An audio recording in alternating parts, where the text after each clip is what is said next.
grab your coffee, buckle your seatbelt, and get ready for the ride tonight. Good evening, everybody, and welcome to Dead Air with myself, George Lopez, and Mr. Ken DaCosta.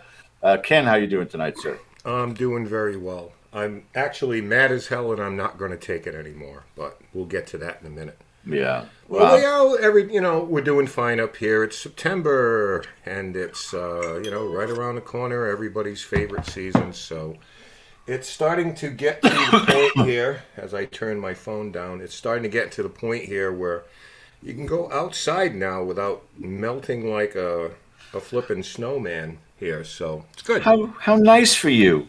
It is. I'm in Florida. Yeah. Thanks for asking. There's still bugs. Yeah, how's it going down there? Yeah. I spent the day having to repair my riding mower. By the way, our very special guest tonight, Cory Henzen, is going to be joining us here in just a few minutes. Topics of interest, to say the least. But the riding mower kind of took a crapster on me, and I was trying to figure out what to do. And God bless George Lopez Sr. He says, "Oh, just buy another one." Because I got $1,500 lying around. I said, Problem solved, dude. So I found a fantastic business in this area. I've been here 10 years and never even knew they existed. And they set me up and they said, I think it sounds like it's probably your solenoid. I had no idea what a solenoid. It sounds like an angry solicitor at your door. Now, I talked to you on the phone today and you said you tried everything, I swear to God, the next words out of my mouth were going to be, maybe you're solenoid. Yeah. And I wish I would have said that because I would have been your hero. I changed out the battery. I did everything to check on the plugs and, the connections because there was a YouTube video about the negative not being really connected, and that was the problem. No, nothing whatsoever. Switch that $14 plus tax little item out and starts up beautifully. So $17, $1,500. I could have saved you $5. Get a ball peen hammer and just rap on it. I was thinking about doing that too. I tried that on the starter. I thought the starter was the issue. Sometimes it gets frozen. It's just like take a hammer to it. You're going to buy a new one anyway. Just take your frustrations out of it, right? Lessons. Go full robot wars on it. Lessons of the Fonz. Those of you who don't know that, you're too young. Google it. But we are right around the corner, Ken. Halloween, our favorite month, favorite activities. That's when the paranormal community really starts to get buzzing. We've got some things we're going to be announcing right at the top of the 9 o'clock hour here. And make sure that you guys subscribe. You make sure that you hit the reminder bell. And there's going to be reasons why we'll address here in just a little bit. But, and then all the horror movies are coming back on TV, including Netflix has a new series called Midnight Mass. It's the same people who did Haunted Hill House and The Haunting of Bly Manor, which I raved about for the longest time. So looking forward to seeing. I'll probably start that tonight after the show and seeing how that works out. Hello to everybody in the chat. Always good to see you, except Satori Hawes. We can, whatever. Satori, she was actually at the Conjuring House this weekend. Yes, she was. Yeah. You know who hasn't been to the Conjuring House? I give up. Me. I co-authored a book with Andrea Perrin, and I still haven't been to the Conjuring House. But that's okay, Satori. We still love you. That's perfectly fine. But, Ken, why don't you go ahead and introduce our very special guest tonight and a very special topic, sir? Sure. I can get you into the Conjuring House because I know a guy. Really? And that guy is with us tonight. In the last week or so, the Conjuring House, once again, making news as it did 2 years ago because it has been placed on the market. And tonight, what we wanted to do, and he's gracious enough to stop on because I think the world of he and Jen. They're great people. And we thank him ahead of time for stopping in tonight to address some of the questions about it and give us a little bit of insight in whatever he can as to the decision that he and Jen have made to place the house back on the market and hopefully avoid a lot of false opinions and a lot of speculation out there. So, like we always say, we want to get to the truth. So, without further ado, let's welcome in our friend Cory Henzen to the show. Hey, what's up, Cory? How you all doing? Yeah, we're doing okay. I'm in Florida. Yeah. Well, so's his wife. So It's still warm. It's still warm, but it's okay. Yeah, I guess you guys are getting to that season right now. That the crisp weather and all that must be enjoyable as hell. So screw you all. Sure. But I'm going to come back and join you guys here in a little bit. I'm going to let Ken start it off with you for this extremely detailed interrogation. So I hope you're ready, Cory. We'll see you in a little bit. All right. So, Cory, with everything that's going on, let's start first things first here. How are you doing? How is Jen doing? How are the kids doing? And, how are you folks been dealing with the initial fallout of this thing over the last week? To be quite honest, I mean, we're doing about as well as we can. People have been very supportive. Haven't really had too much. We try not to pay any attention to the naysayers and stuff like that, and Yep. the trolls and stuff, because they're all going to have their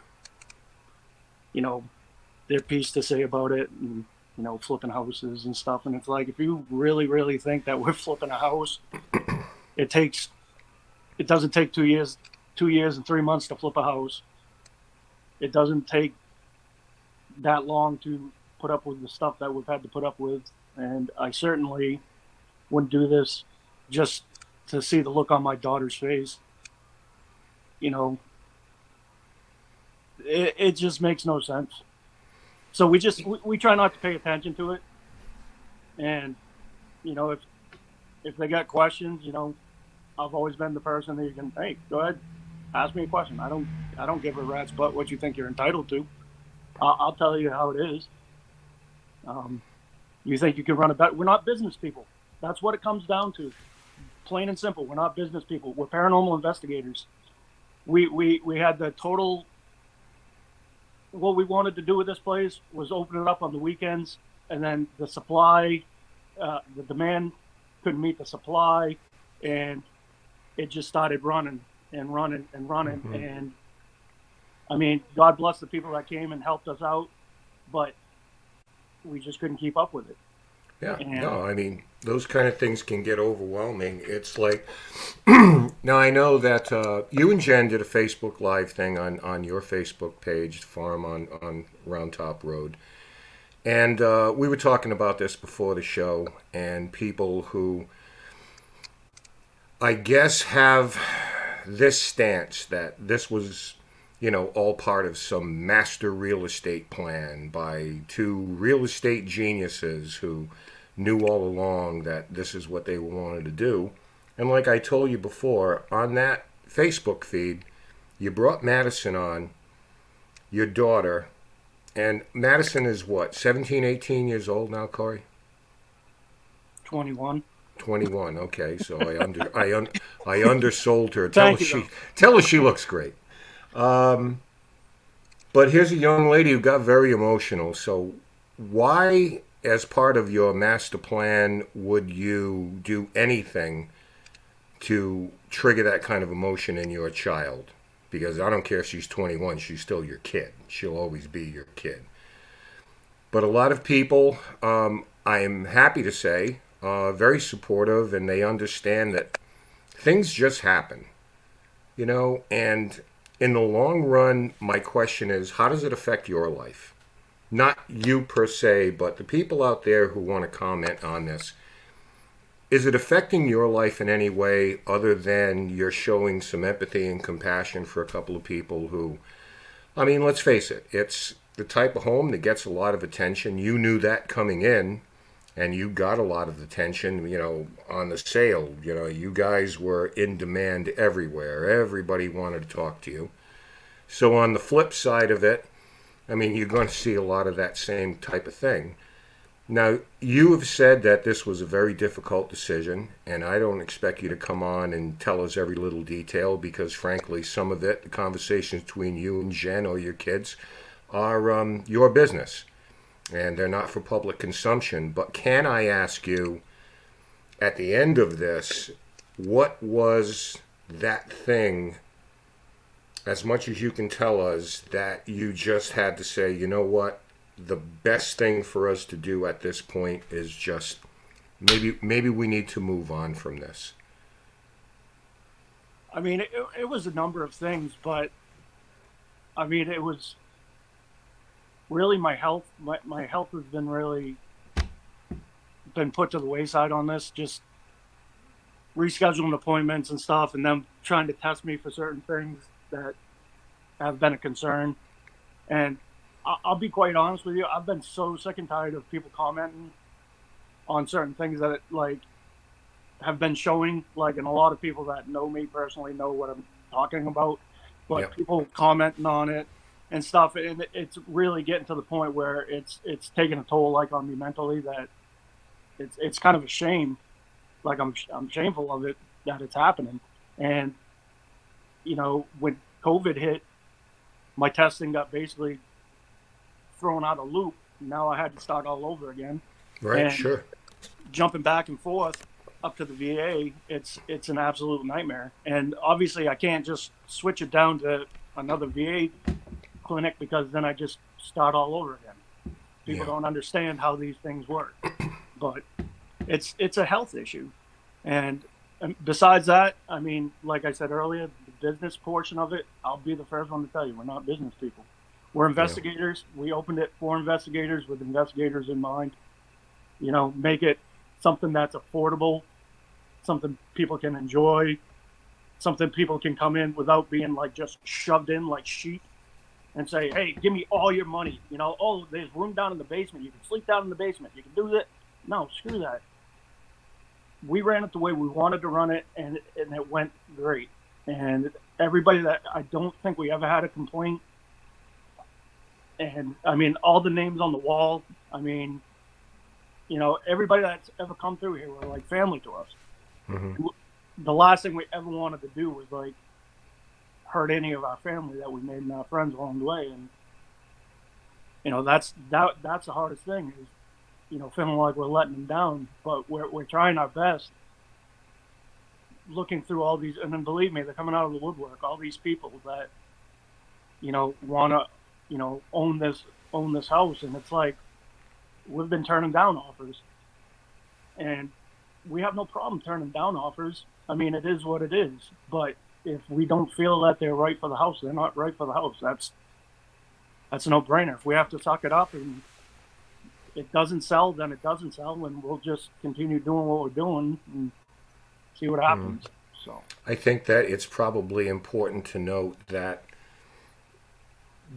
your health issues aren't something where you've been diagnosed as, you know, having something terminal or, you know. oh no, You know, it's not anything like that. I will defer to you on everything else, but just to clarify that type of thing. But there are stresses involved in this thing that, you know, certainly can be a trigger for so many things. I mean, and we knew about the movie coming out and, you know, the intrusion on the house from the previous owner. There was years of that type of thing.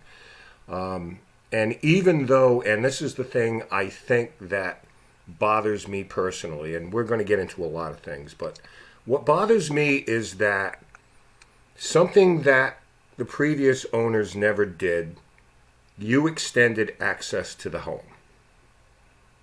Okay, now there's a cost involved in that, and why shouldn't it be? Okay, so if there's access to the home, unless these are just kids out for a rush or something, or the thrill of it, why bother to trespass on the property?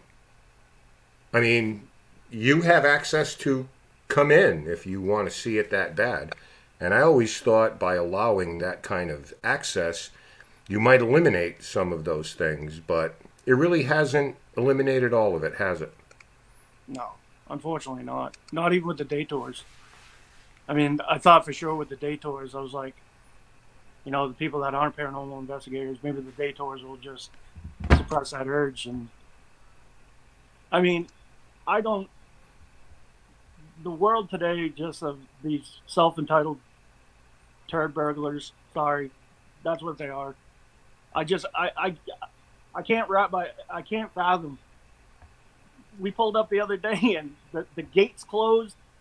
It's chained off, and there's a car parked in front of our gate, and there's a girl sitting there on her phone. We're like, "Can we help you?" And she's like, "Oh, I'm just waiting on my brother and my uncle."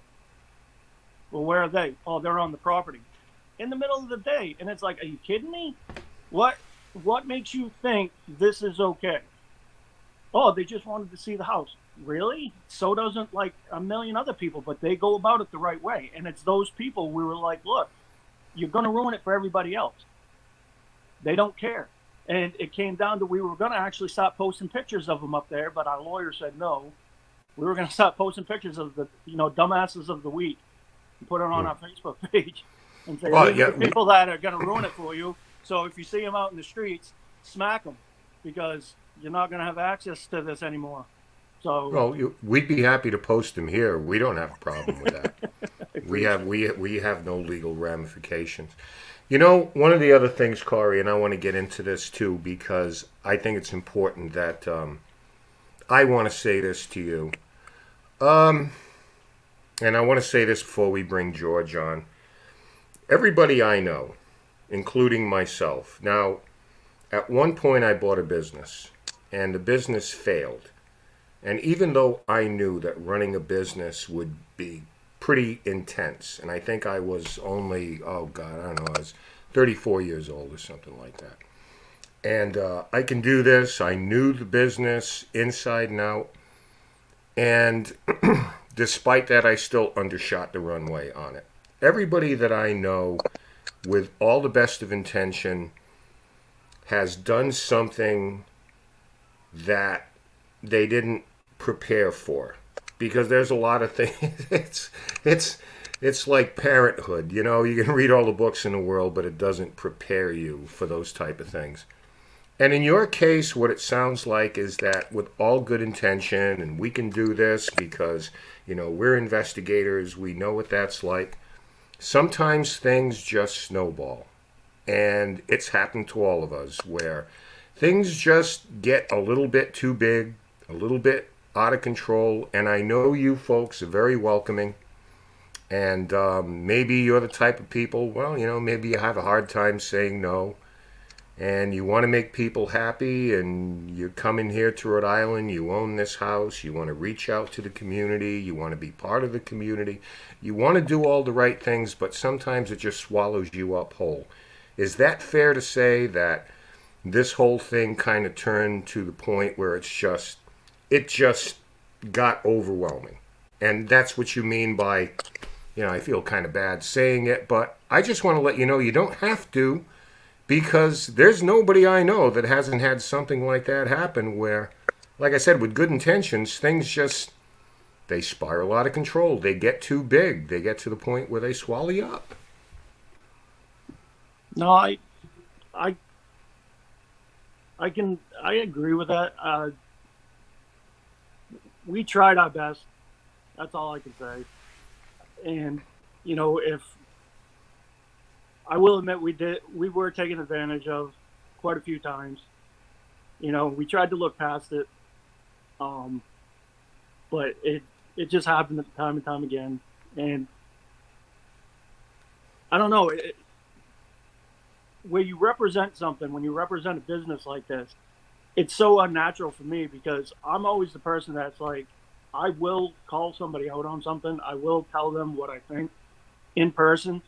I'm not a keyboard warrior by no means. And unfortunately, where we represented this, I didn't have that platform anymore. And so I kind of had to bite my lip on a lot of things. And that's not me. So I kind of lost, I don't know. That's, I know. Yeah. You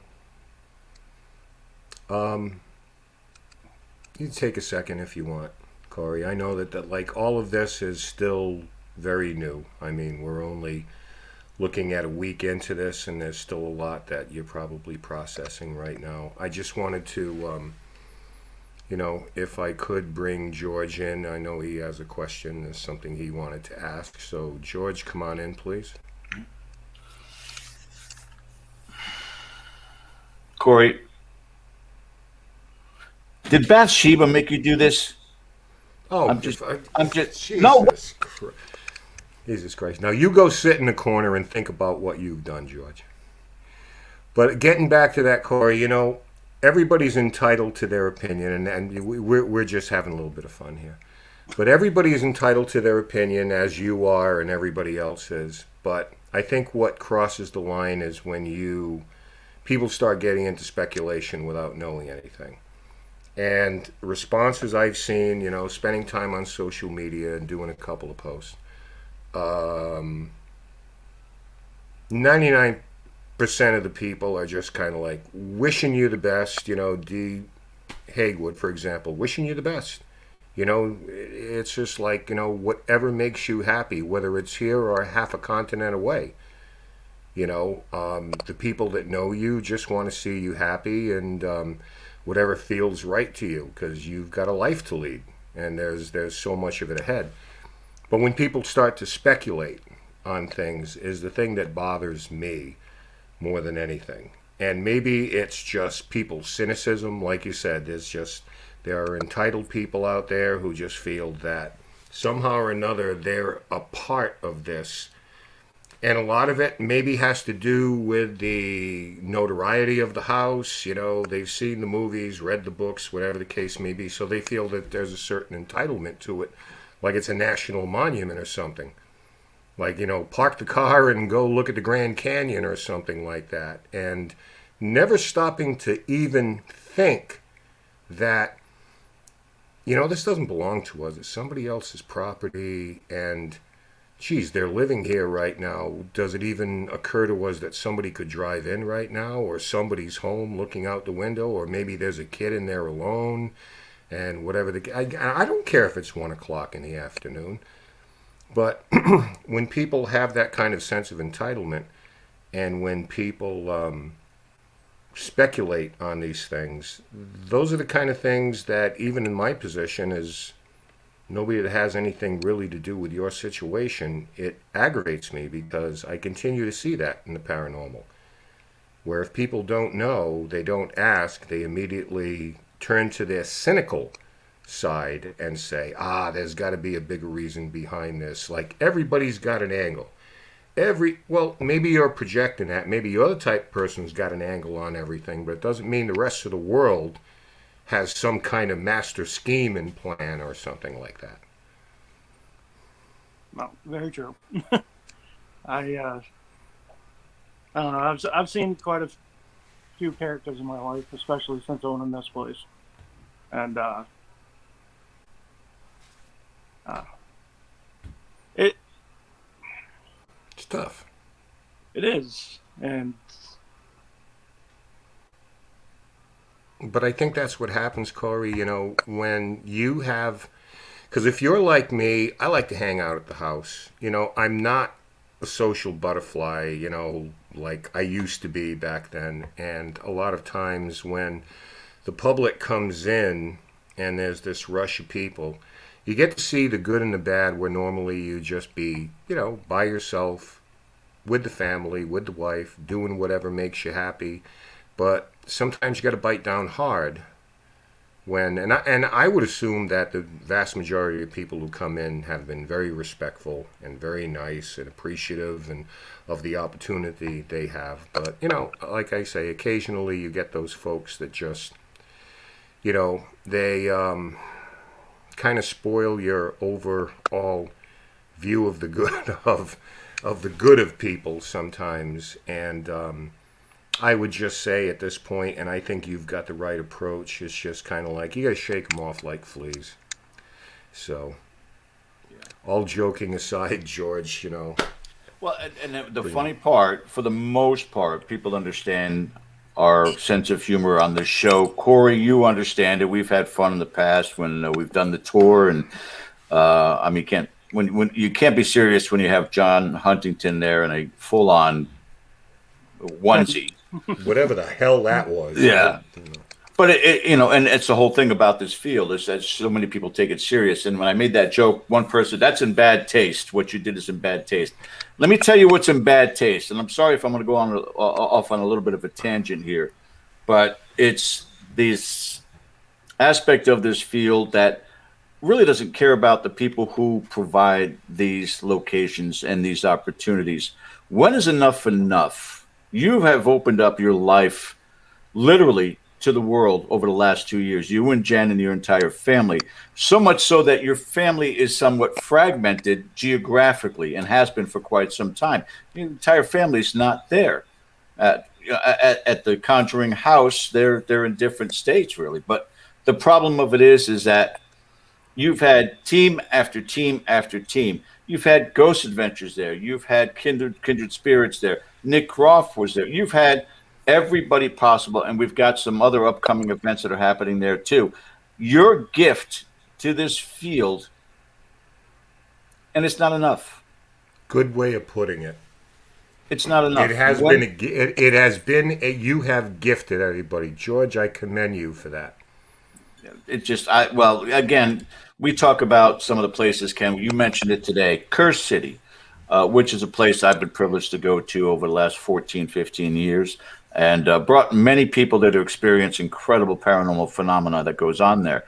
Unfortunately, the people who ran that were elderly, passed away, and there were still people who were just, let me just go ahead and break in. Let me go ahead and trespass. Let me go, because I need to get in there. And it's like, where's your respect? Where's your self-respect? But where's your respect for the individuals who are making this sacrifice so that you have that opportunity?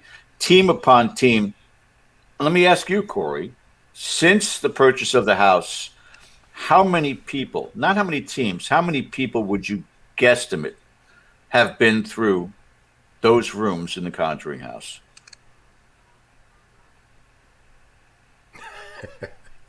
Ballpark.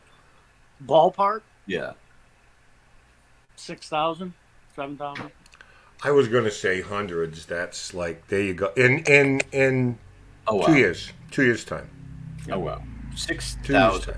time. And again, there are people that have had phenomenal experience there. There's been phenomenal evidence that has been captured. I'm sure that before this all comes to any type of an end, and hopefully to the benefit of you and your family, that there will be other experiences and other evidence captured that will be just as phenomenal what's happened so far.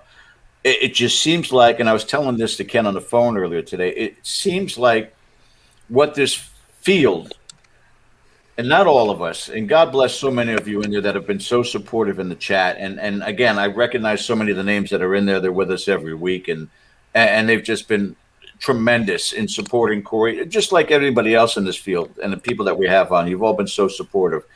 But there is a certain portion of this field that expects that one day, Corey, the Conjuring House is going to be like Cabin in the Woods, and a giant hand is going to come up from the top of the roof, and it's just going to explode. And the blessings of 6,000 people have been honored by you and Jen. The wishes of wanting to be in there and wanting to investigate an iconic location has been realized.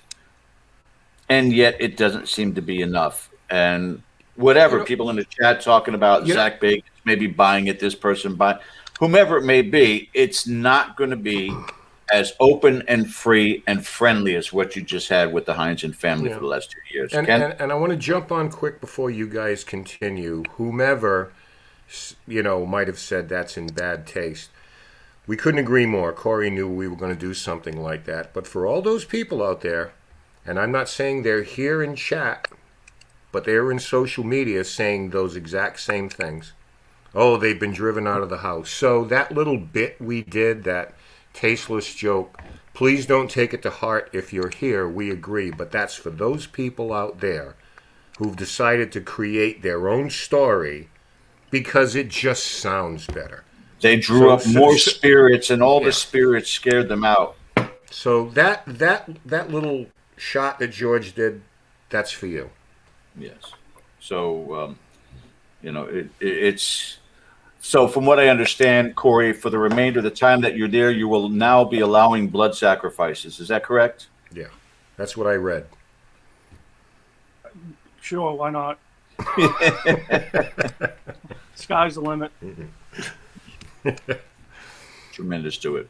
But Cory, you understand where I'm coming from with this too. It's just 6,000 people.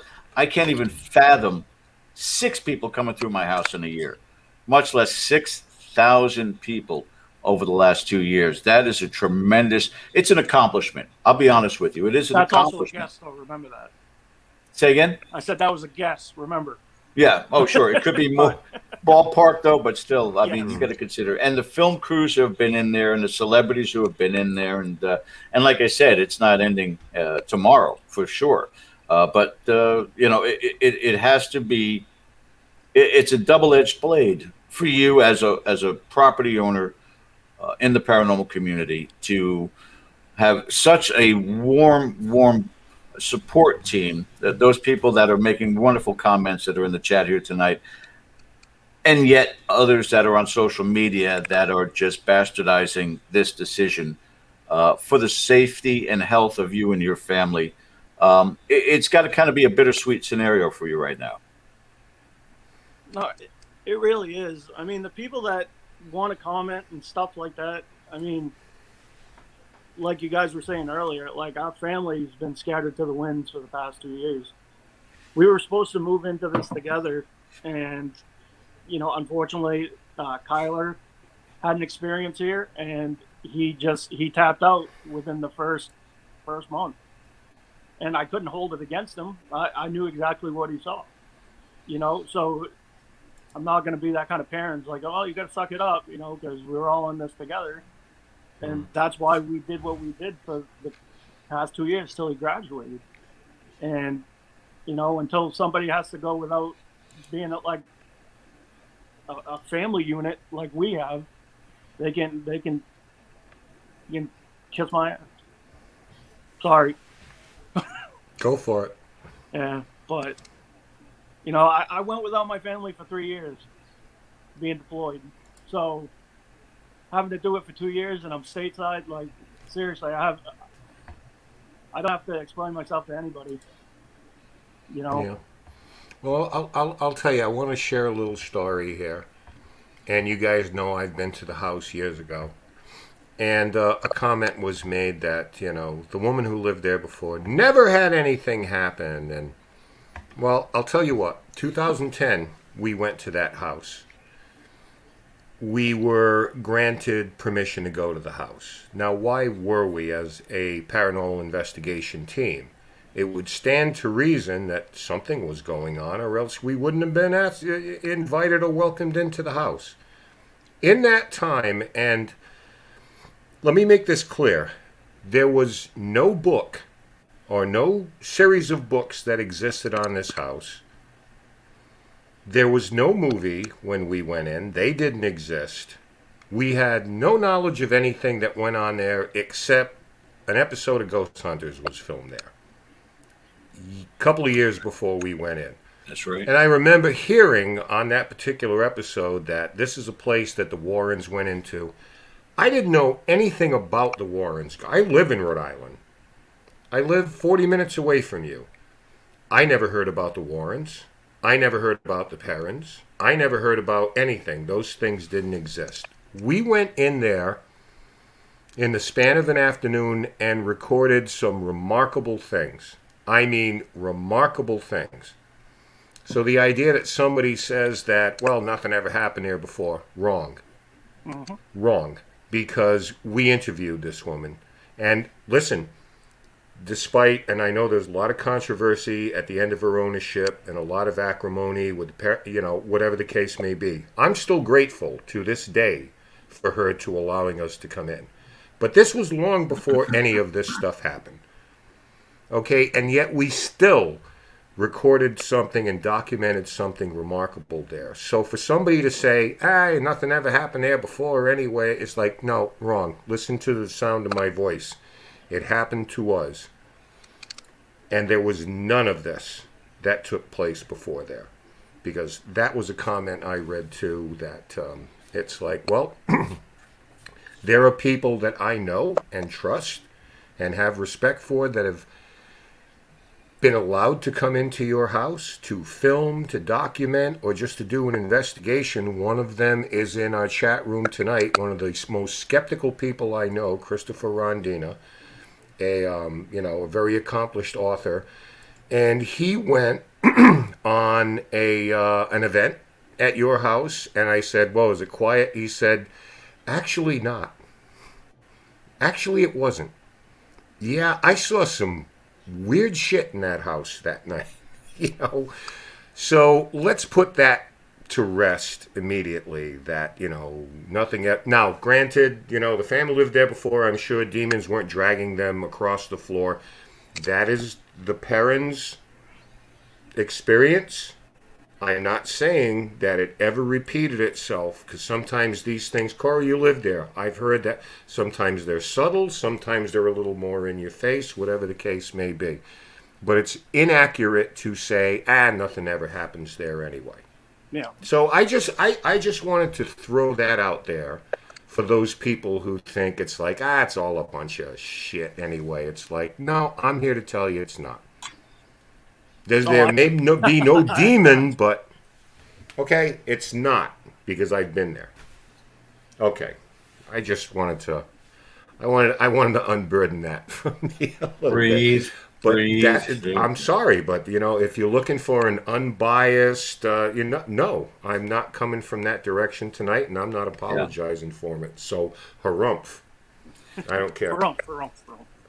What confuses me also, Cory, and maybe you could solve this puzzle for me, but two wonderful people here in Florida had purchased and were ready to operate a very well-known location called the Seven Sisters Inn in Ocala, Florida. Bob and Maria Schmidt. You want to talk about phenomenal hosts, an open welcome mat, and this place was just incredible. The amount of work that they put into it, the hospitality that they put into it, everything about it just made it so welcome and open. And the unfortunate part of it is it's in Ocala. Ocala is not really exactly a hub of visitor and tourist traffic, not a visitor spot for people of the paranormal. Most people, again, will travel those, St. Augustine and Savannah, Georgia. So this is not a hot spot.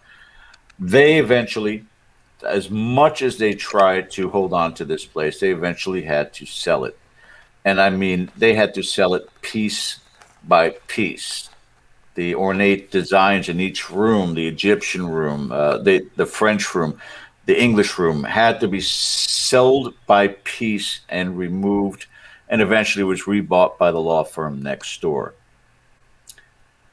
There was never an uproar like what we're dealing with now. And maybe because there was never a movie called The Seven Sisters Inn and the Demons Within, nothing like that whatsoever. I don't know, and I'm trying to process what makes the difference between that, which is two paranormal enthusiasts, people who really have been and still are the world's largest ghost hunt, is coming your way very, very shortly here. So Bob and Maria Schmidt running this location, and after, I think I'm going to say 5 years, safely 5 years, they had to sell. Not a word. Why are you being either speculated about or targeted that much more or far more than what they had to deal with? Do you have any idea? Any thoughts on that? Today's day and age, people think their opinion counts. People think they're entitled. Whatever, say what you want to say. This is the face of somebody that cares. I don't care what you think you're entitled to. I don't care what your opinion is. It's what we're dealing with, so take it for what it's worth. If you don't like it, where I live. Obviously, everybody else does. There's my Marine. It's not going to bother me. The only person that's going to get, yeah. But you've held your head high with regards to this, and you've kept your wits about you. And again, and I think I can speak for everybody else that's listening here in the chat and listening on Facebook, other social media, that we all have high regards for the way that you've handled this. Better than probably either Ken or I would have with regards to this. But Ken, I think we have somebody else that's joining us at this time too. Is that correct? Yeah, at this point, we would like to welcome another guest on who I know has some opinions on this because he's pretty well versed in the whole subject and actually was the first to break this news locally on WBSN. He is the host of Midnight Society and Spooky South Coast. So we're going to bring in the esteemed Mr. Tim Weisberg to our panel. Oh, I did it first. You're winning. I win. Me first. There we go. We're playing tic-tac-toe here with the... Get that hand off the button. Tim, welcome tonight. Thanks for joining us. Thanks for having me. Hi, everybody. How are you? Doing well. We've covered a lot of ground here in terms of... we're kind of in the middle of the discussion, as you know, as far as some of the blowback, some of the paranormal community's opinions and or speculation about this. Cory has touched in with, what he and his family are dealing with right now. But we certainly welcome your informed opinion on this. Well, I mean, as with any case of purchasing a home that has not only haunted history, but just any history to it, whether it be something from the Civil War era, the Revolutionary War era, even if it's not on the paranormal map, as you know, there's always going to be somebody that's going to tell you how to handle owning your property. And, Cory, you and Jen knew when you got into this that there was going to be those people that were always going to have an opinion of how you should do things. Even the former owner would have an opinion on how you should do things, even though it's now your property. But the problem is, in the end, you have to do what you think is right. But there is also that little bit of a line where you are a steward of something that is, was owned by people before you and will be owned by people after you. So you need to kind of play that role at the same time, as much as you want to have it be your vision of where to go. So it's hard to serve both sides of the coin like that. But it seems like you've been able to do that successfully in these past couple of years.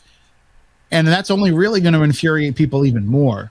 Because think of how many people, when you bought that house, were expecting you to fail. How many people were hoping that, it wouldn't work out. Ken, you and I talked about this the other night. There's people that are going to instantly go to the paranormal as the reason why, things are going wrong. And it's those same people that were saying, well, if you're going to use that house and you're going to open that up to the public, you're putting them at risk and you're putting your family at risk. Everybody has an opinion when it comes to this. And really, only the people that are the primary people involved in it have any say in it. The rest of us are all just blowing smoke. As you were saying before, it's a time where everybody feels like their voice can be heard and their opinion can be heard. I'm guilty of it. I've been doing it. I've been, lambasting the Lizzie Borden house for the changes that they've been making. But in the end, Lanzal and U.S. Ghost Adventures dropped $2 million in that house. They can do what they want with it. Yeah, I mean, at the end of the day, and it's kind of like, and I want to get into that a little bit more. The first thing I cover before this slips my mind is that I know in a perfect world, Cory, you and Jen have certain criteria and stipulations in terms of your sale. And I know that you mentioned it on your Facebook Live the other day where, and you mentioned it tonight, if it's not a good fit, you're not afraid to walk away from it.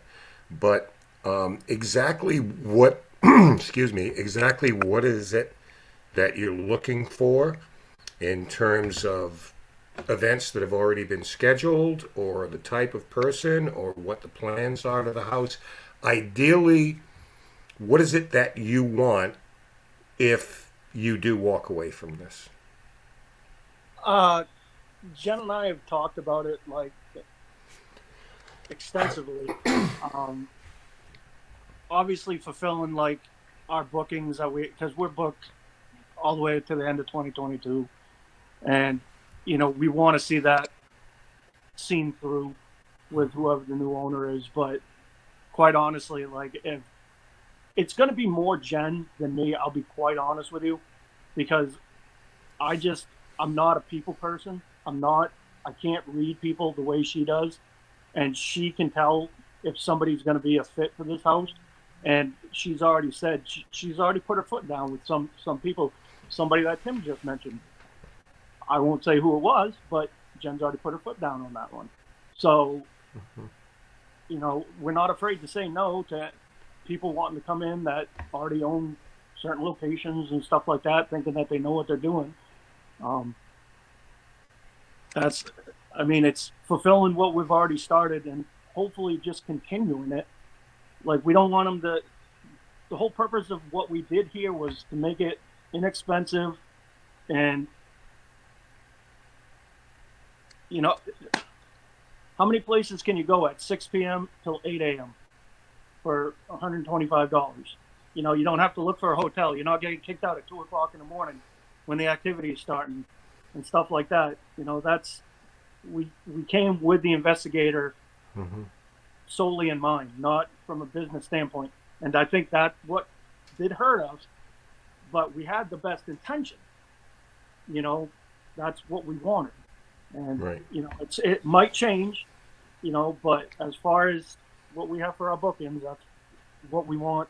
We want them to fulfill that. So, well, if I can jump in for a moment, Ken, one thing that I've noticed is that you're not trying to make it so that you're bigger than the location itself.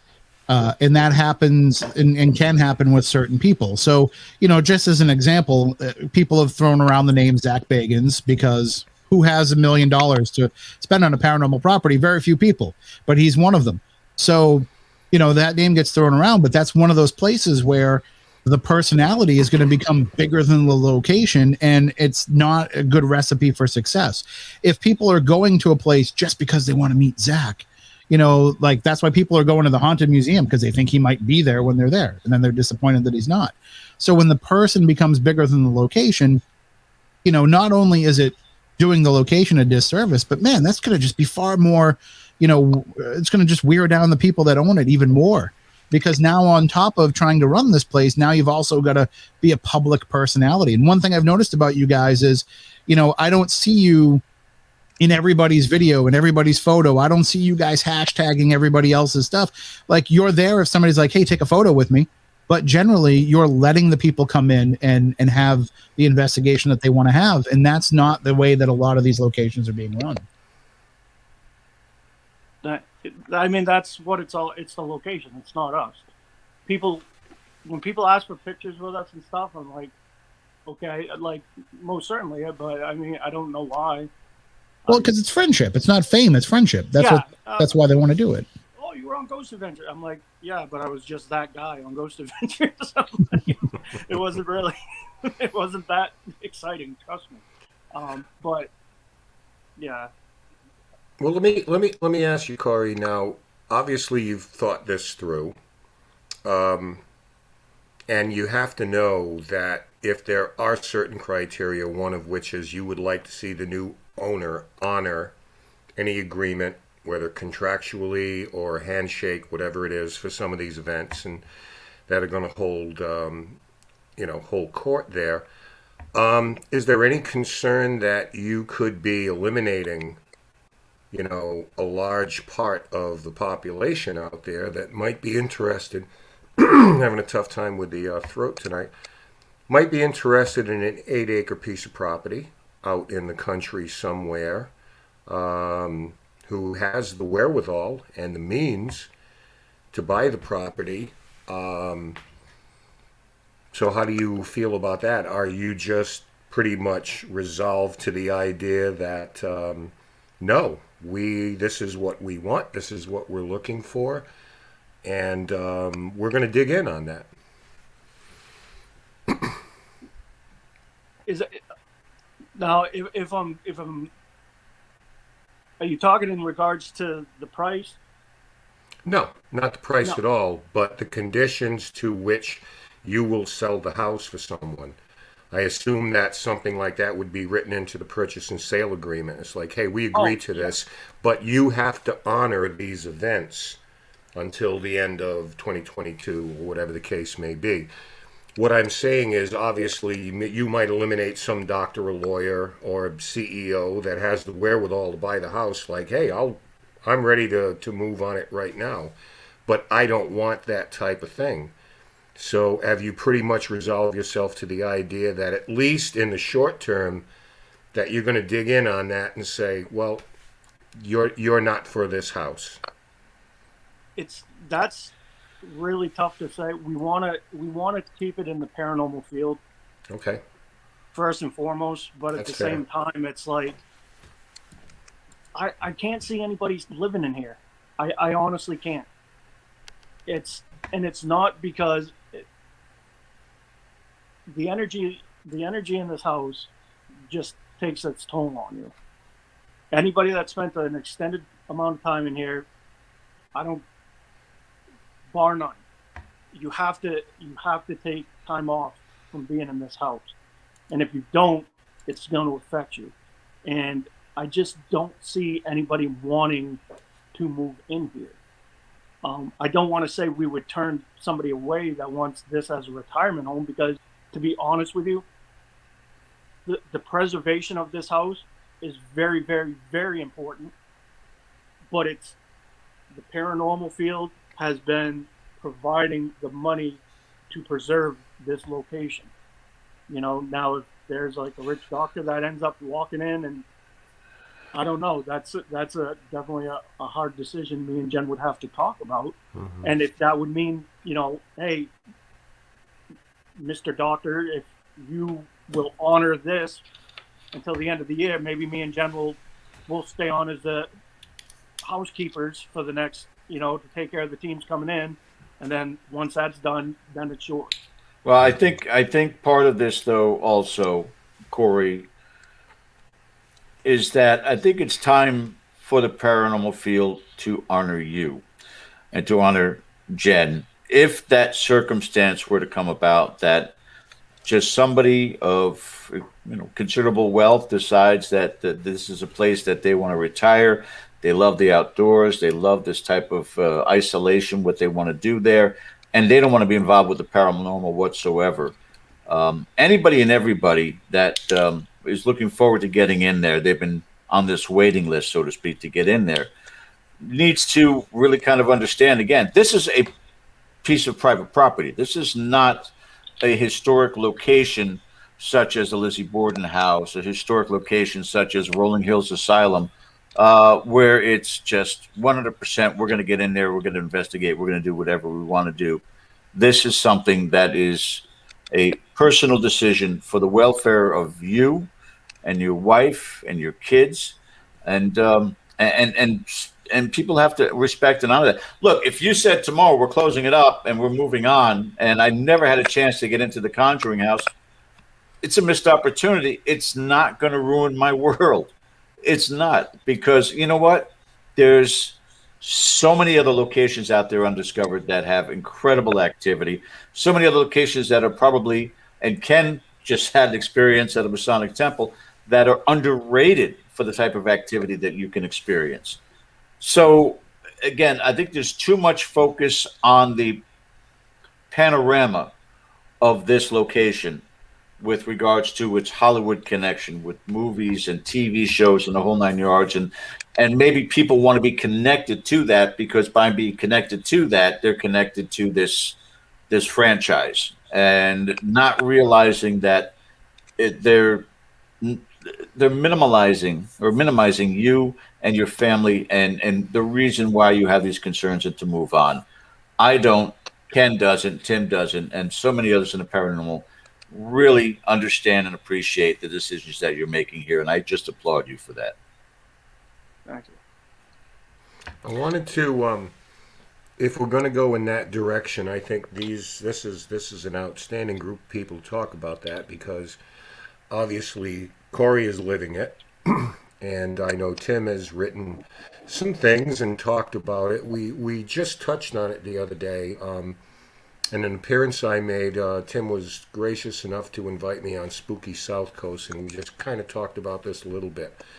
Is the idea of this quasi-ownership people have in the paranormal, to these haunted locations. And I would draw a correlation to the amusement park or the library or the restaurant in your town that suddenly comes onto new ownership and closes. And we look at that typically and go, oh, that's a shame.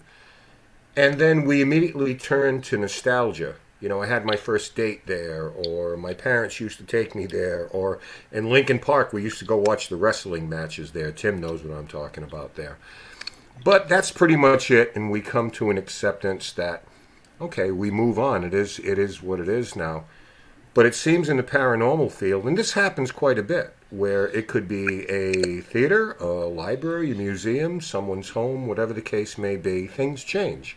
New ownership, a new board of directors, new stewardship, where they suddenly decide they don't want to emphasize that part of it anymore. And rather than just, of course it's disappointing. You know, Queen Mary. Yeah. Oh, God, Queen Mary, we don't even know if that's going to stay afloat. Yeah. But we're going to look at those kind of things with a certain nostalgia. But it seems in the paranormal community, they go further, and it's almost an affront to them.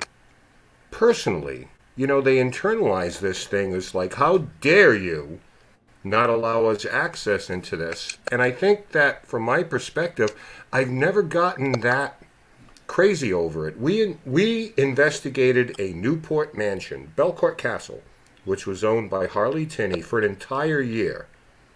We were going to be welcomed back the next year. We said, you know, hot diggity dog, this is awesome. This is essentially given the keys and told to lock up when we're done. Me? You're giving me the keys? And then Alex and Ani comes along and buys the place. I don't recall throwing a shit fit over it. It was just like, oh well. I mean, what does it have to do with me? I have nothing to do with the sale or the negotiations. It's like, okay, I move on. I'm not going to just, well, I guess we'll sell all the equipment and quit ghost hunting. And what is it about the community? I can understand being invested, but what is this personal affront we have where we get so upset over this? I mean, Cory, you're living it to a degree, but I'm interested to see what Tim has to say about this as well. Well, I mean, I guess I could kind of directly correlate that to the Lizzie Borden house in a way, because while I didn't own it and while I didn't, run things there on a regular basis, I had a lot of events there over the years. And let's face it, I mean, I made a lot of money off the Lizzie Borden house running events there because people would always come and we would always sell out every single time. So when it falls into the hands of new ownership and it no longer becomes feasible for me to do those events there, do I feel like I lost something? And I don't. I feel like, to me, that chapter of my life closed. It's an opportunity to move on to something else. I'm still going to be critical of some of the things that they do there, and I'm going to be vocal about it. But I also understand, like, in the end, it's not my place. The Houghton Mansion was another case like that where, the whole paranormal world loved that place. Mm-hmm. And Josh and Nick made it so accessible to everybody. Like, listen, they tried to do events there and charge money, but if you just called Berkshire Paranormal and said, I'm going to be in the neighborhood, can I come and investigate for the night? They'd open the doors for you. Open doors, yeah. And we lost that ability when it had to go up for sale, and the people that bought it said, yeah, we don't care about the paranormal anymore. We lost one of the most haunted places in the country, and people just got over it. I mean, it still hurts to think about it, but it's not like what's going on with this, where, people feel like as if you owe it to them, because it's like, okay, a paranormal investigator bought the Conjuring House, so that means it's ours now. Nobody has any respect for the money that you put up, for the time that you invested, for the strain that you put on your family. They just think that because one of us bought it, it means carte blanche for us to have it all to ourselves. And now you're turning your back on it for us. And I've never felt that way with any of these other sales. No. Mr. DaCosta, I would like Cory to respond to that, and then we have a special announcement. So, Cory, you want to respond to that also? Oh, I totally agree, like 100%. I mean, anybody that thinks that they're entitled to it because I'm one of them, or something like that. Where were they when it went up for sale? You know, it could have been anybody else, but we were the ones that put in the work. We're the ones that jumped on the grenade, if you will, and tried to make it work.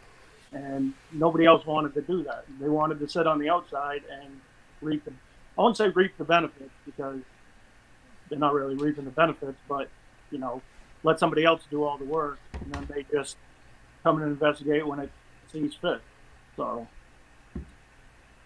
I don't care, quite honestly. So kind of like rooting for a baseball team here. You know what I mean? It's like I don't have to pay any salaries, but I just lose my mind if things don't turn out my way.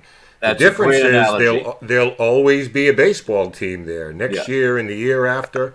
But sometimes these places go away for a plethora of reasons, and to just be so annoyed by it to the point where you have to lash out, it's just I think you need to do some self-evaluation, because it happened, it has happened, and it's going to happen in the future. We just have to move on, particularly when this is a private residence, even more so than a board of directors who are taking over a library or something like that.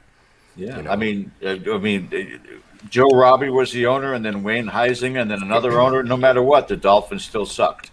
It's just, but people they'll personalize it. They'll own it in a sense. They seem to take possession of certain things that they're, for whatever reason, even those who've not been there, emotionally obligated and connected. And it's just not fair when you understand that there's the man right there that has to pay the bills, upkeep, maintenance, and don't even think about asking about how much he had to deal with unruly, demanding 6,000 people.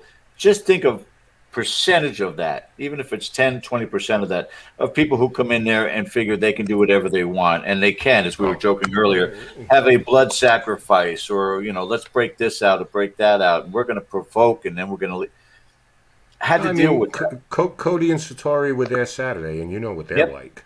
God, they're the worst. The worst. They're just I would check if I would do an inventory. You might be you might be losing a Raggedy Ann or missing a Raggedy Ann here and there. Be careful. They probably took it for their museum. They're terrible that way. Ken, we have an announcement, do we not? Yes, we do. And if you guys want to stay put for a minute, we just got a little bit of housekeeping here, but we do have an announcement to make, and let me see if I can get through this. At the end of the day, here's what happened. Dead Air has been picked up by KGRA Digital Broadcasting, so we are going to be simulcasting there now. A couple of things about that. We are going to be leaving the paranormal channel here because we're not exactly sure of the future of the paranormal channel. That is yet to be determined. But what we want to do is create a separate network, and tonight is the first night we're streaming live on the Dead Air network. Now, Dead Air, as you know it, in all its grandeur and splendor, will survive. We will move on, and we will continue to bring you the best in paranormal talk. Grandeur and splendor. He's splendor. I'm grandeur. Okay. Pay no attention to that man. Anyway, so we will be moving to Sunday nights from 8 to 10, and we will still bring you our very special guests, and as I said, some of the best talk in the paranormal field. So we are not going anywhere. We're just kind of, if I could, selling the house and moving to a different location. How dare you? Fits into the whole theme here. Yeah. So what we'd like you to do is we've got a couple of weeks left here, so we'll let you know where to go. We would love for you to smash likes and subscribe and everything like that on the Dead Air network. I can't even remember the name of it. But something a little different. We will have paranormal content there, but we're also looking toward things like sports, music, cooking, makeup tutorials, Sort of like almost a lifestyle type of channel, but we're not going to leave the paranormal behind. So, in a couple of weeks, we've been doing that, and thank you for everybody for the congratulations. This was something that happened within the last week, and we talked about it, and we talked about it with the program manager there, and they have a lot of people that are very familiar faces, one of which being Andrea Perrin, who's moving there, Tony Rathman, Mike Ricksecker, Peter Robbins from the UFO community, a host of others. So they're going to dedicate part of that to the paranormal, and we have been honored and flattered that we have been asked to join that stable. So we're just going to a different place and creating something different and keeping, creative control over our content, which is always a big thing. So don't abandon the paranormal channel. We're just not sure where it's going to end up. George, take it away there. Grandeur or Splendor, whichever one you are. Since we're upgrading, can I get a studio like Tim Weisberg has? Yeah. I want to... I was going to say, I did notice, Ken, that you said in a couple of weeks you're going to move on Sunday. Yeah. Because I knew there was no way in hell you were going to be doing a live radio show this Sunday night. No. This is Patriots Bucks this Sunday night, right? Yeah, no. This is like I'm off the hook on that. But now the program manager is going to call me up and say, "You son of a bitch! That's why you put this off." It's like, listen, yeah. we may decide to do the show by halftime, depending on how the game goes. So. Listen, everybody, I was ready. I'm a Dolphins fan. I've been ready for 10 years. Don't worry. He's ready for any distraction he can get. Jesus. But, if Ken, if you did not say it, I'll say it. If you did say it, I'll just repeat it. Make sure you guys do subscribe to the Dead Air Network on YouTube for, again, a lot of new content that will be added on there. And just so you guys will be ready when we do the switch over. In just a couple of weeks. And again, we greatly appreciate all the support that we've had over the last, 2 years now? More than 2 years. Listen to me. God. They would not have given us a sniff if we didn't have 10,000 subscribers and people like yourself from really all over the globe. We're a big hit in Singapore for some reason. But anyway. Yeah. If not for you, nobody would pay attention to us anyway. So it's a great opportunity that we've decided to say yes to. So we're not going anywhere, just moving around, and we'll give you more on that to come. But enough about us, George. Yeah, and if by any aspect in this, our super chatters that are in there, if we can get 100 of you to donate $10,000, we will be able to get the Conjuring House from Cory. So I need at least 100 of you donating $10,000 in the super chat. We should be ready to go at that point in time. I don't know, is my math right? 10 at 100? I don't think so. 100? Well, yeah, because 10 would be 100,000. So 100 at 10,000. Tim's the only one right now with like a pencil and paper in front of him. I don't know. Yeah, and Cory's I use calculators.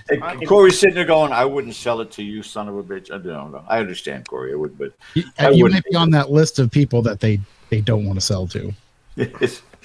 Those of you that are just joining us again, we have been speaking with Cory Heinzen, the owner of the house on Round Top Road, the farmhouse, the old farmhouse, the Conjuring House that has now been put up for sale by him and his family for the wellness of his family, for the betterment of his family. Somebody asked, and I guess it falls under the category, since this is a paranormal show, I guess it's worthwhile to ask this question for you, Cory. Is it safe for anybody to move into that house, to live there? Somebody's going to buy it. You've talked about health issues. There are people that will immediately jump to conclusions. We dealt with that. Tim has dealt with that for years about the Mark and Debbie Constantino case, and there's demons involved, and that's why this happened, that happened. Do you want to clear the air as regards to that? Is there a paranormal issue with regards to the health problems that you've been dealing with, or anybody else that's come in? No, not at all.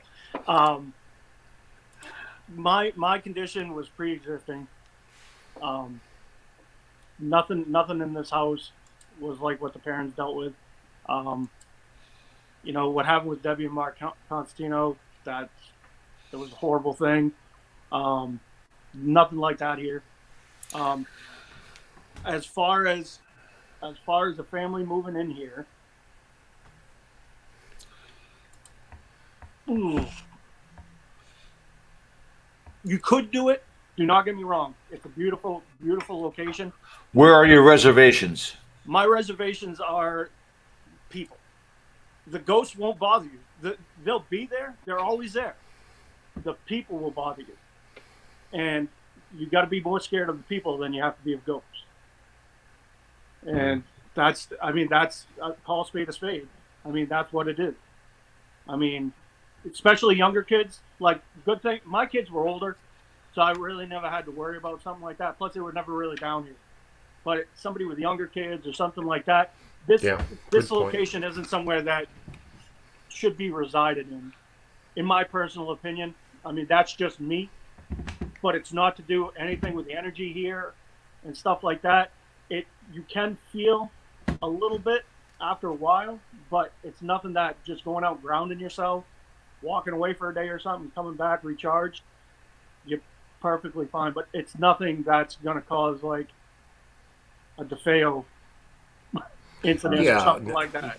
Sure. So, and you know, Tim? I wanted to ask this. I'm sorry, I didn't mean to step on anybody, but I wanted to get this out of the way because a lot has been said about the price tag attached to this.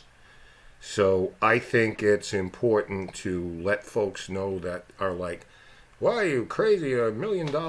Where exactly did that number come from, Cory? the realtor. Okay. Based on... I don't know what else to, people are like, that is absolute. You know what? If a realtor tells you $10 million, are you going to argue with them? Do you know what 8 acres would go for in Florida? You know what 8.5 acres go for here in Rhode Island? And do you really wooded on a and it's like, I'm not going to argue with my realtor. He's the one that came to us with the number, and it's like, okay, well, I just don't feel that's fair. I think it should be low. No, there's nobody out there that's going to friggin' argue with him. You're friggin' an 8. at the same time, if the realtor is going to pick a number that's, the number that you hope to get, but if somebody comes in and says, hey, I'll give you 750,000, but I'm also going to keep going with the paranormal and I want to do exactly what you guys have done, but really just kind of fully throw myself into it, obviously realtors throw out a number of what they'd like to get. Now, in some markets, that means that that's the dream price, but that they will settle for less and you negotiate down. The way the market's going right now, somebody could come in with 1.2 million and then somebody else could come in with 3 million. That's just, people are overpaying. So, I think a lot of people have been making a lot about that price, but I also think people are forgetting the fact that there is, there's always give and take in any kind of negotiation. No, absolutely. And I mean, we have stipulations that's going to, addendums and stuff that we want to add to our contract and stuff like that. I mean, they're not only getting the house, they're also getting the business that we added onto it and stuff like that. So, look, I graduated high school, man. I'm not a business owner. My wife runs the business. I'm just the investigator. Mm-hmm. I shouldn't even be here today.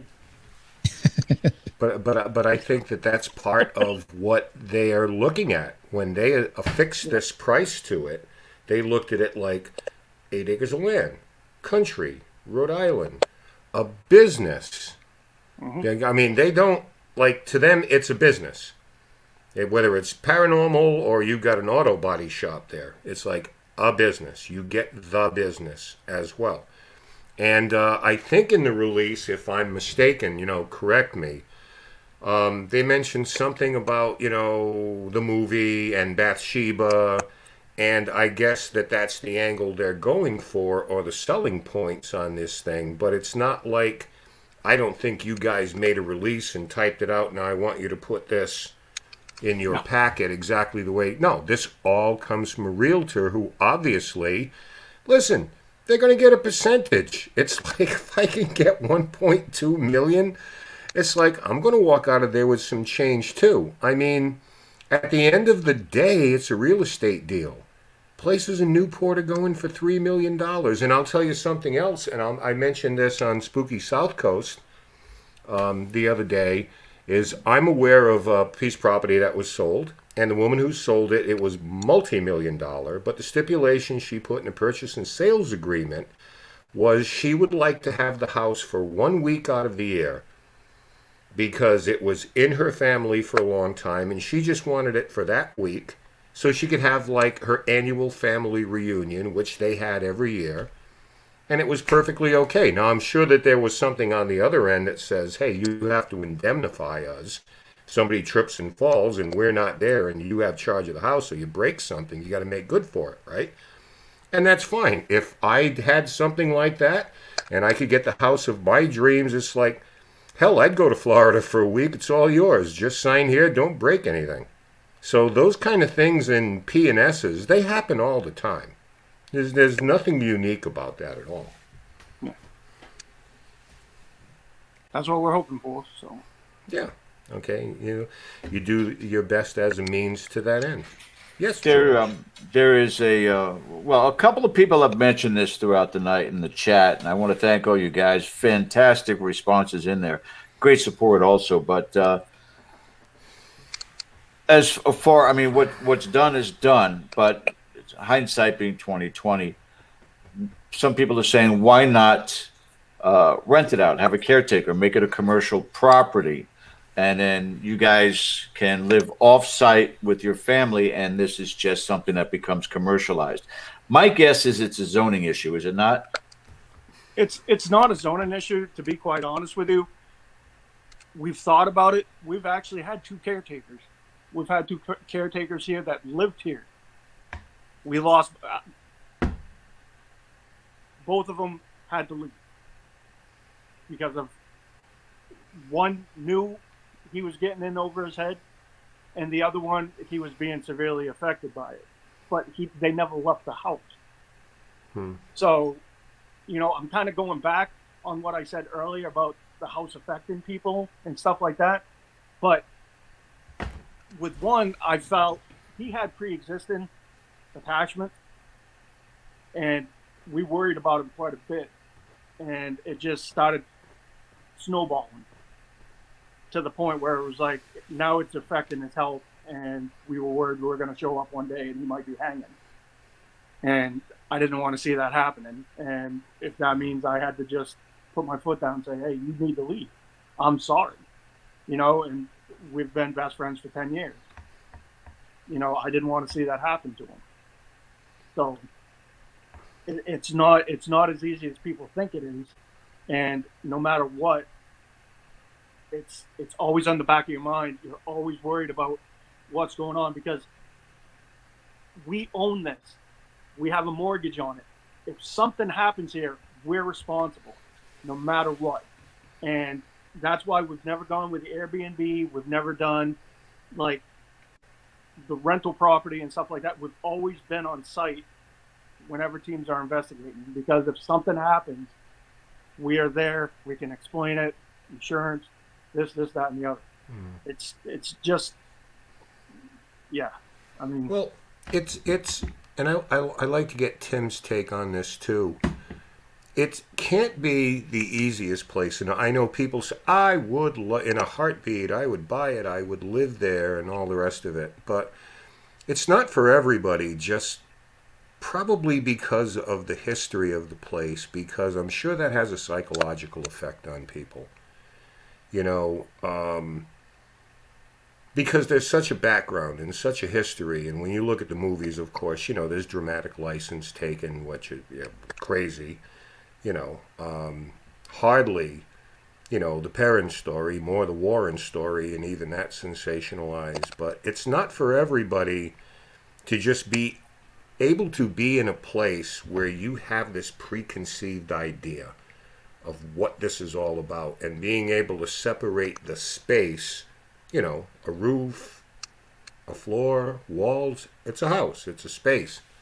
But it's tough to separate those type of things. So I would imagine it's not for everybody. You Well, know, and it's difficult. I'll take it in a different direction. Take the paranormal out of it and think about how hard it is just for some people to be a caretaker of someone else's property. That, you're asking somebody to come in and be responsible for something that they don't have any ownership in, that they don't have any responsibility for. So you're telling them, like, you need to come in, you need to mow 8 acres of lawn, you need to make sure that everything stays safe for people to come in. It's a lot of responsibility that I think many people that we know. Snow removal, all of that stuff. Right.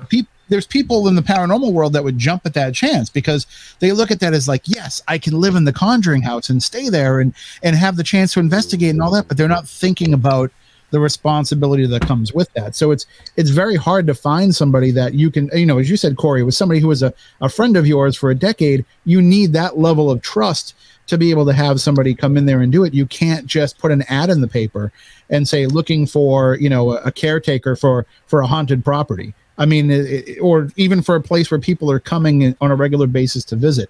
It's you need to know the right person, and unfortunately, there's just not enough of the right people out there. Mm-hmm. As much as we want to, paranormal people, good people, it's just kind of like everybody's good people until, they get that kind of responsibility, and then you don't know how they're going to respond under those circumstances, Walking I'd love to come for a night. I'd love to come for a night when somebody else is cleaning up everything afterwards. Yeah. But you want me to come for a week and you're going to have me take care of things on my own? Yeah, I mean, we got to repair some clapboard in the front. I mean, walk around with the K2 meter is all well and good. Then you go home and it's just kind of like, no, dude, you got to get the materials and you got to do this. That's part of what not the easiest thing in the world. No. You know what I'm talking about, Cory. It's just you live in how old is the place? It started principal building at 1680. Everybody's so wrapped around 1736 because that's what's on the placard out front. I'm like, yeah, actually it was 1680. So. And you can't just go to the Home Depot and buy things for a place that old and a place that's registered like that. So that only adds to it because, here I've dealt with the Fearing Tavern here in Wareham from 1690. They want to paint the outside of it because the paint's flaking off. They need to have somebody that's certified in historic painting. So it just so happens the president of the Historical Society married a guy that's, certified in it. So it's helpful, but it's not always the case for everybody. Yeah. No, it's definitely, I mean, you're taking on, you're getting a double dose of this stuff as a homeowner in a home that old that needs dramatic upkeep. Because I can tell you the truth is, I mean, when the Sutcliffes owned the property, they were both getting up in years, and Jerry had his health issues. He's not going to get on the roof. Now you either had to pay to have somebody do this, and it's not the easiest thing in the world to work on an historic home. It's not. And if it has a designation, I mean, they're up your butt with a microscope. Historical societies, things like that, we want this done. It's got to be true to the original. And listen, worked on houses, I've dealt with that type of thing. So you've got all these people coming in, plus you're living in this environment. And, oh, by the way, you got to repair a house that's older than George Lopez. Which is rare. Yeah. Which is rare. When we get to the point in time, gentlemen, and we're coming up on the bottom of the hour, we've only got a few minutes left here, that there are events that are still scheduled and upcoming, including the Dark Zone event. There is the busiest time of the year for the paranormal field, our Christmas, which is the month of October. Are you taking certain precautions for yourself and your well-being and Jen's well-being for these next 30 days, and or who knows how long before the proper bid comes in here for you, Cory? But are you taking the proper precautions to protect you, your health, your family's health? And if you are, what are some of those procedures right now for you? No.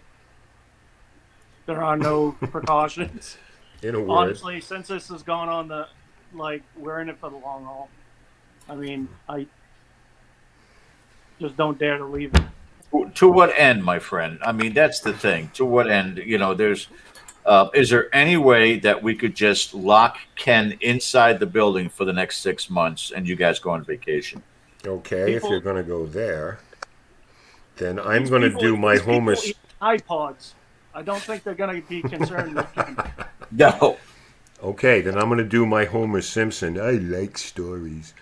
Okay, so a few years back, when we investigated the house, we were asked, and I don't remember what year this is. The movie had tag that before you go forward on this, Ken. Are you by yourself in the place right now, Cory? Oh, that was my dog.